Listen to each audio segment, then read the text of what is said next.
नमस्कार. मी विजय कोलते, अध्यक्ष संस्था चालक शिक्षण मंडळ पुणे ग्रामीण.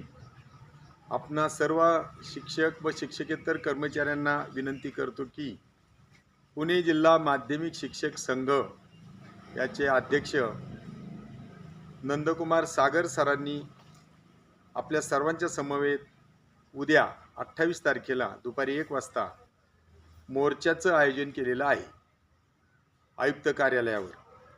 आणि मागण्या त्यांच्या अतिशय सुटसुटीत आहेत, नेहमीच्याच आहेत. विशेषतः शिक्षकांच्या हजारो जागा महाराष्ट्रामध्ये रिक्त आहेत आणि गुणवत्तेचं शिक्षण द्यायचं असेल तर शिक्षकाशिवाय शक्यच नाही. मी तर नेहमी सांगतो की माणूस घडताना शिक्षक हा महत्त्वाचाच घटक आहे की त्याच्याशिवाय व्यक्ती घडत नाही. आणि तोच घटक गैरहजर असताना गुणवत्तेचं शिक्षण देण्याची भाषा शासनाच्या तोंडी शोभत नाही.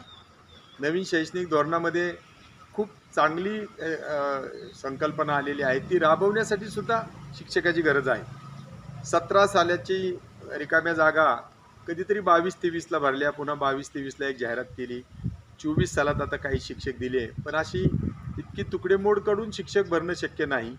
सातत्य ठेवण्याची गरज आहे. दर 6 महिन्यांनी पवित्र पोर्टल मार्फत शिक्षकांची भरती करावी अशी मागणी आम्ही केलेली आहे. आणि योगायोगानं महाराष्ट्र राज्याचे शिक्षण आयुक्त सूरज मांढरे साहेब या सगळ्या गोष्टीला सकारात्मक आहेत. आम्ही त्याचा पाठपुरावा करतोय.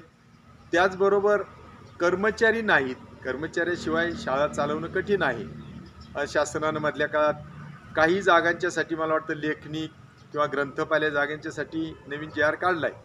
पण आम्हाला लेखनिक, शिपाई, ग्रंथपाल, कला शिक्षक ह्या सगळ्याच जागांची गरज आहे.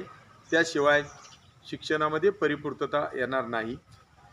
मला मागणी केलेली फार आवडली किंवा ती महत्त्वाचीच आहे की 2005 सालानंतर जरी पेन्शन योजना बंद केली असली तरी त्यापूर्वी लागलेले, त्यापूर्वी मान्यता मिळालेली, त्यापूर्वी अनुदानित काही टप्प्यावर आलेले लोक उशिरा अनुदानित टप्प्यावर आले, हा काय आमचा दोष नाही.